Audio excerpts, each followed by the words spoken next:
সংশোধন করে কনস্টিটিউশনে এটা বলা আছে, পার্টির কনস্টিটিউশনে। এবং যদি 2023-এই পার্টির রেকগনিশন শেষ হয়ে যায়, তাহলে 2026-এ আপনারা ইলেকশনে দাঁড়ালেন কি করে? সিম্বলটা তো আমি দিয়েছিলাম, অল ইন্ডিয়া তৃণমূল কংগ্রেসের চেয়ারম্যান হিসেবে জোড়াফুল সিম্বলটা, এবং পার্টির নামটা তো আমি দিয়েছিলাম, সই করেছিলাম। আপনাদের নামগুলো আমার অফিস থেকে গেছে সই করা অবস্থায়, এবি ফর্ম জমা হয়েছে, ইলেকশন কমিশন অ্যাকসেপ্ট করেছে, তবেই না দলের প্রার্থী হয়েছেন।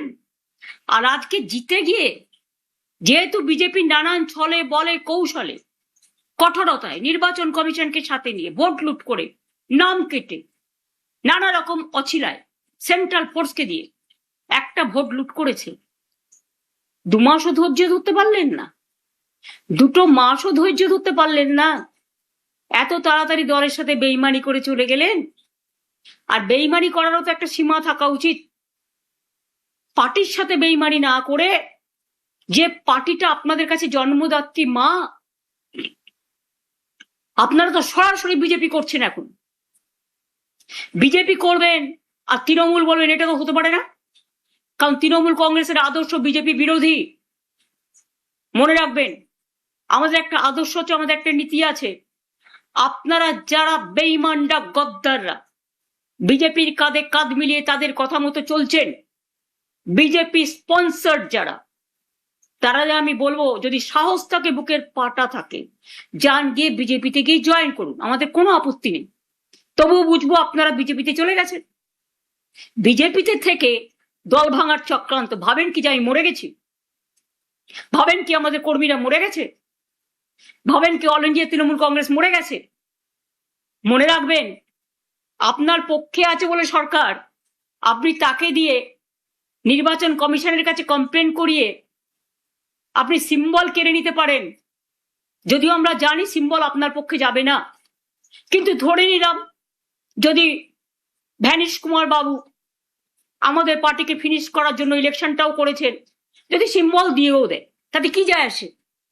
সিম্বল সেটাই হয় যেটা সাধারণ মানুষ গ্রহণ করে, তৃণমূল কংগ্রেসরা গ্রহণ করে। আমি এই সিম্বল দিয়ে 1 মাস 22 দিনের মাথায় আমি কিন্তু লড়াইটা করেছিলাম, তখন আমি সিম্বলটাও কাউকে চেনাতে পারিনি। আর এখন দরকার আমি গলায় সিম্বলটা ঝুলিয়ে মানুষের কাছে যখন বেরোবো, আপনারা কি আমার কণ্ঠরোধ করতে পারবেন? অত সস্তা নয়। হ্যাঁ, কণ্ঠরোধ করতে গেলে আপনাদের আমাকে প্রাণে মেরে ফেলতে হবে, তার তো চেষ্টা কম করেননি। কাকে মারেননি? মহুয়াকে অ্যাটাক করেছেন, অভিষেককে অ্যাটাক করেছেন, কল্যাণকে অ্যাটাক করেছেন, আমার বাড়িতে হামলা করেছেন। আমাদের অনেকে যারা আমাদের সহকর্মী, তারা লক আপে পড়ে আছে, মাটিতে শুয়ে আছে, কাউকে কোমরে দড়ি বেঁধে, কাউকে পায়ে শেকল বেঁধে, কাউকে মাথা নাড়া করে, কারো মাথায় কপিল ঢেলে আমাদের কি বলে সমস্ত নানা রকম কিছু ঢালছেন, গায়ে নানা রকম কিছু ছুটছেন, বলতেও লজ্জা লাগে। বাচ্চারা মিড ডে স্কুলে ডিম পায় না, আর আপনারা হাট্টিমা টিম করে বেড়াচ্ছেন। এটা বাংলার কালচার কোনোদিন ছিল না। আমরাও ক্ষমতায় 15 বছর ছিলাম, আমি কখনো পুলিশকে দিয়ে এই কাজটা করাইনি। বিজেপির নিজস্ব সংগঠন নেই বলে I am sorry to say, এটাই আসল সত্য যেটা আমি জেনেছি। আইসিদের দিয়ে ব্লক প্রেসিডেন্টের কাজ করাচ্ছেন, এসপিদের দিয়ে জেলা প্রেসিডেন্টের কাজ করছেন, এটা তাদের কাজ নয়। আমি মনে করি তাদের কাজ মানুষকে আইন শৃঙ্খলা দেয়া, রক্ষা করার দায়িত্ব নেওয়া, মানুষকে রক্ষা করা, শান্তি দেয়া, স্বস্তি দেয়া, শক্তি দেয়া, ভরসা দেয়া।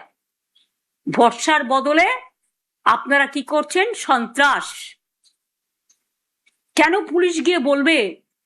আমি তো জানি যারা গেছে, গাড়ি নিয়ে এসছি, চলুন, হয় যার নাম বলছি তার সাথে গিয়ে জয়েন করুন, আর তা না হলে লক আপে চলুন।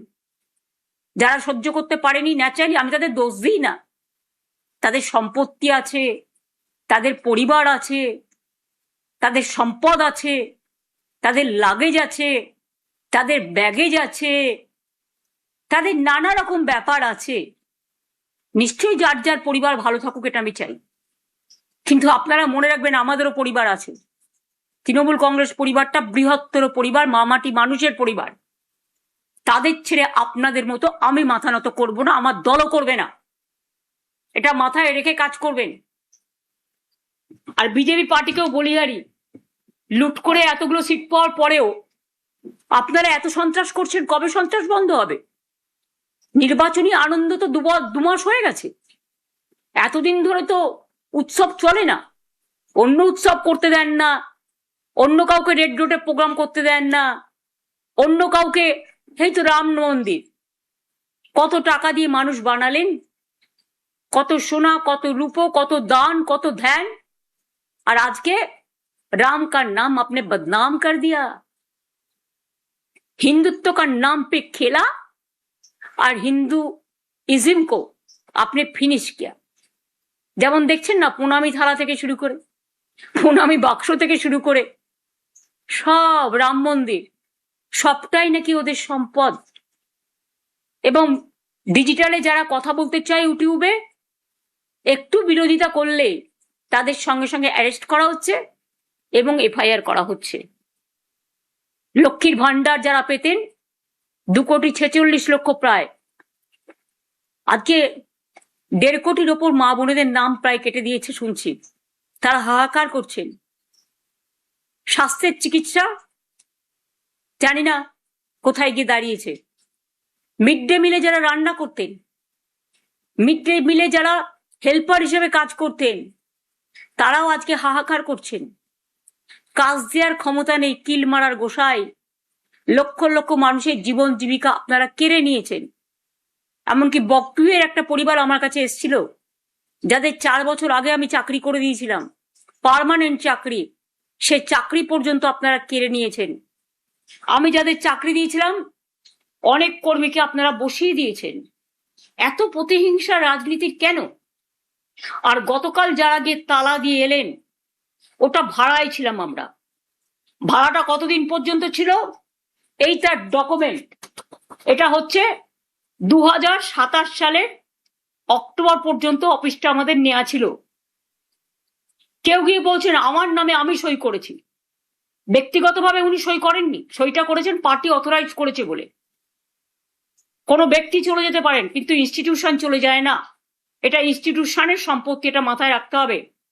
আমি যেমন কারো ব্যক্তি সম্পত্তিকে দখল করতে পারি না, কারণ এটা তার ব্যক্তি সম্পত্তি নয়, এটা তার প্রতিষ্ঠানগত, তেমনি আমাদের সম্পত্তিও, মামাটি মানুষের সম্পত্তিও কেউ জোর করে দখল করতে পারে না। আর যারা বলে বেড়াচ্ছেন টাকা পাননি, তারা দেখুন তো এই চেকগুলো প্রতি মাসে মাসে কারা দিয়েছে। আমরা যদি না দিয়ে থাকি তাহলে আমাদের কাছে এত ডকুমেন্ট কোত্থেকে এলো? দেখুন দেখুন দেখুন, মেনটেনেন্স করি আমরা